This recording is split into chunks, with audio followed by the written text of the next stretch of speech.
Whoever's not out there, hello. It's one of those days. I should have stayed at home. Should have stayed at home. Should have stayed at home.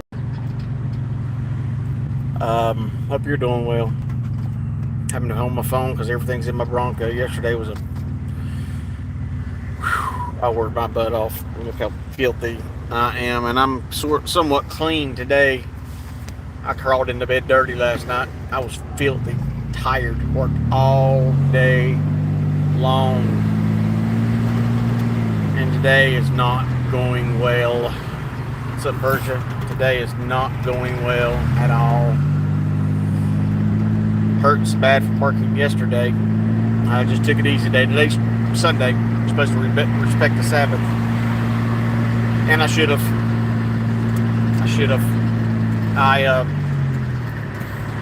Doing a job, and I rented a track hoe yesterday, and this thing is pitiful.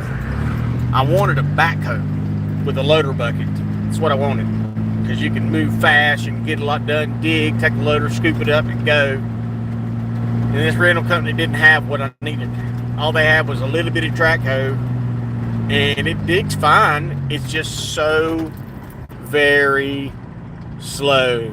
It's made for digging footings. I'm not digging footings. I'm making roads. I'm digging holes. I'm doing everything. Yeah. And there's two greatest enemies to a man working with equipment. One enemy is the rain, and you can't tell it by looking at me, but I'm wet because it's raining at the job. And the second thing is when equipment fails. So like I said, this machine is so slow.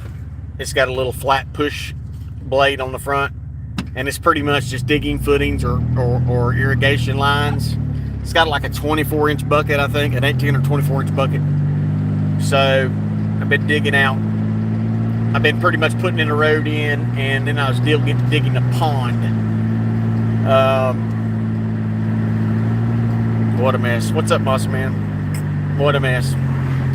So this morning I get over there, not really morning, I got there like lunchtime. I'm like, listen, and the rate is $340 for me and a guy. I had a guy help me go pick it up and drop it off. And then they're going to come pick it up tomorrow morning, the rental company. $40 for them to come pick it up, which is cheap, really cheap. But it's $300 pretty much to rent the piece of equipment. No, the total was $430 total. Yeah. So it's like $350 to $360 a day. And that's a day to them is 6 hours. 6 hours ain't a day to me, but when you're on a piece of equipment for 6 hours, that's a long time. Because normally you get off, you take a break. I don't get off, I don't take a break. So yesterday I looked, and anything over 6 hours is $20 an hour. Well, that sounds high, but if they only give you 6 hours and you rent for the weekend, you pretty much got Sunday, all day Sunday. And I ran it out yesterday. It was the hour gauge was done yesterday. I picked it up at 8 o'clock and jumped on it at 8:30. Woo, they was smoking some reefer. Anyway, I worked all day yesterday with it, and I noticed when I first picked it up, the front track was making a lot of noise. It was clicking real bad, like it was loose. So I figured that was going to be a problem. So I just was being really gingerly with it, as gingerly as I could be. See my neighbor? Still cutting trees. What I tell you, he's going to cut down every single tree on that property. There ain't going to be no privacy whatsoever. I mean, the whole side over there can already see everything I own. They can already see everything. So, I worked yesterday, and I ran the meter out. Ran it out. It was on, I worked my 6 hours, and then I had 5 more hours on it at $20 an hour. It's $100 over I already owe. Well, I get up there today and start filling the pond that I'm digging, because, that's what unemployed people do. They work. Isn't it weird how employed people work? There's the plane followed me all the way down the mountain.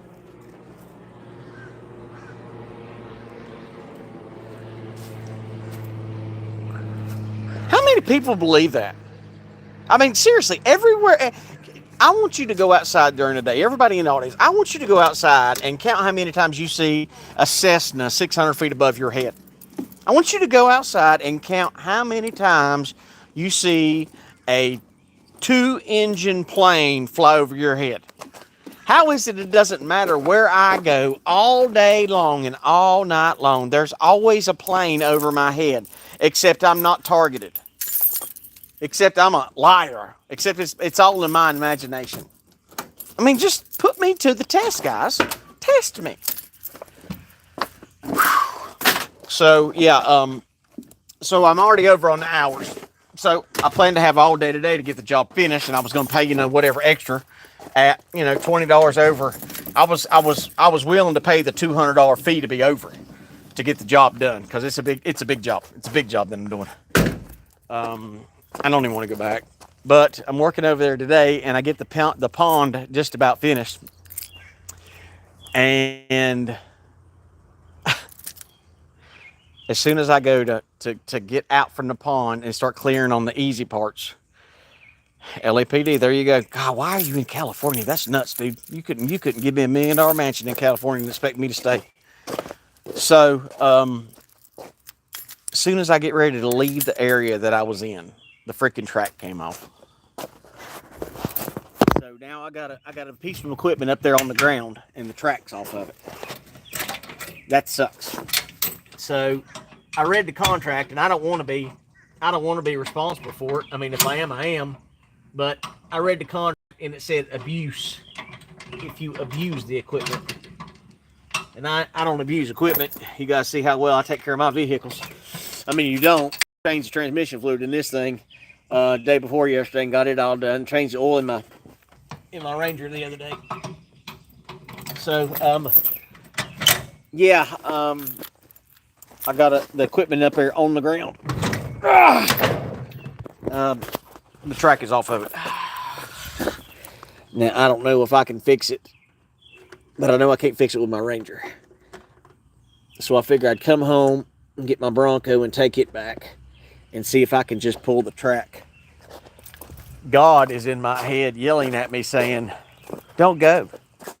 Stay home. Rest. But look at this, see? Look, everybody can see everything I own. They've cut down everything. And they're going to cut more trees. They're cutting every tree down in that yard. If there are any Mexicans or illegal aliens in the chat, will you please tell me why you think it's so important to be able to see everything around you? Why is it so important that you see what your neighbors are doing? Why is it so important you have to look through somebody's backyard? Why is it so important to never have privacy? I want one of my lovely illegal aliens in the chat to tell me that. Why is it imperative that you guys be in everybody's business? Because I want to know why.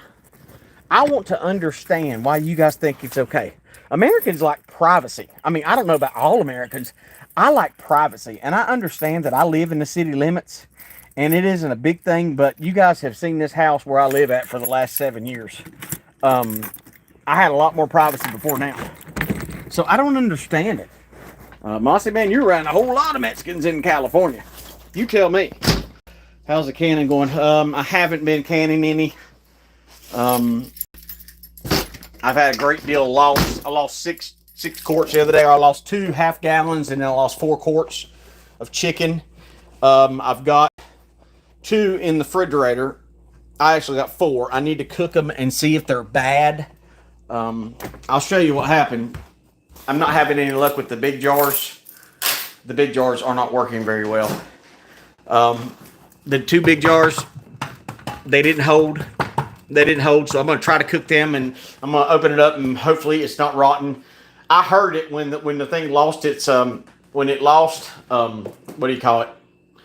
When it lost its suction, I heard it. I was in the living room and it popped. I thought the cat had knocked a bolt or something over on it, because it went boop. So I heard that one, and it stays 70 degrees in there, and it's right beside a vent. So I don't know if that's rotten yet. I mean, I know it's not cool to have rotten chicken in your Kelvinator, but so I went ahead and pulled these 2 out and put these in here as well. These are still sealed, and you can see the difference. It's solid in there, ain't nothing moving. But this right here, you can see it. It's moving around. It's all juicy inside. So what I might do is I'm gonna crack those. I probably just need to stay at home and do that. Just go ahead and crack them open, throw them on the grill, and if they're good, then yay. And if they're bad, I guess I'll be having food poisoning tomorrow. But no, I've been so busy. I ain't been on top of the dishes. The place is trashed. I mean, I need to be in there reading my Bible is what I need to do. I've got to find myself a church. The Bible says, do not forsake the gathering of God's people. And I've been forsaking the gathering for a long time because I just don't. I mean, I understand. People go to church to. A lot of people go to church just to make themselves feel better because it's a social gathering. Church to me is not a social gathering. I want to learn. But a lot of churches in this area, they just don't believe the way I believe. Now, we should deal with it anyway. We should go anyway. And there's one that I've been thinking about going to. It's hard for me to have a schedule because I deal with so much pain and the targeting. And as soon as I have to do something, something gets in the way. It's like I had to fight like crazy to get up yesterday morning. And I caught something yesterday that only you guys are going to understand. At 6:30 yesterday morning is when I set my alarm clock to go up there to get that tractor or to get that track hoe. At 6:30, I woke up, I turned around, and I heard something go boom, boom, boom. And I looked in my camera, and the illegal next door was right there where my camera's shining, looking, and from what I can tell, I don't want to say definitively, but it looked like he was standing there looking at my house, banging on a trash can. Boom, boom, boom. Does that sound odd? This is the same neighbor that always has somebody there at 647 honking the horn. Why do... I got a question for the illegal aliens and the blacks, if there are any black folks in the audience. Why do you people honk horns? I think a horn is one of the most obnoxious and rude things. I mean, somebody comes and picks them up at 6:45 in the morning.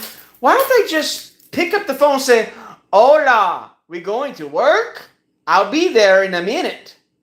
Hola, I'm here. Come out, please. Muy bien." I don't understand. Honking the horn is the most, it's just rude. It's absolutely rude. Well, I'm just taking my time, man. Somehow I've twisted my ankle walking to the house. Man, when you get old, everything goes out. And here I come home and look at that, my alarm system's been shut off. Well, that's strange, ain't it? Here we go. This is my life. Somebody's already been in my house the little time I was gone. So yeah, I've got to go back and I've either got to fix the track or just say heck with it and they come pick it up in the morning. The contract says not customer responsible for abuse and vandalism. Well, I wasn't abusing it, so I ain't going to have to be responsible for it, but I just need help putting the track on and I don't have anybody to call. I'm all by myself. I've put tracks on. When I worked for a grading company, I've worked on bit equipment, so I've put tracks on, but I don't.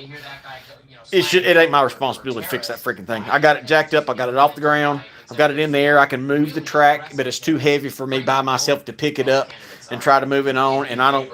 A lot of places they don't like you messing with their equipment.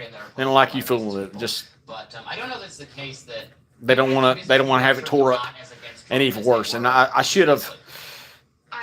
I just wasn't focused this morning, and I was tired, and track shouldn't come off, but it did. Anyway, God bless you guys. Have a good day. I'm just confused.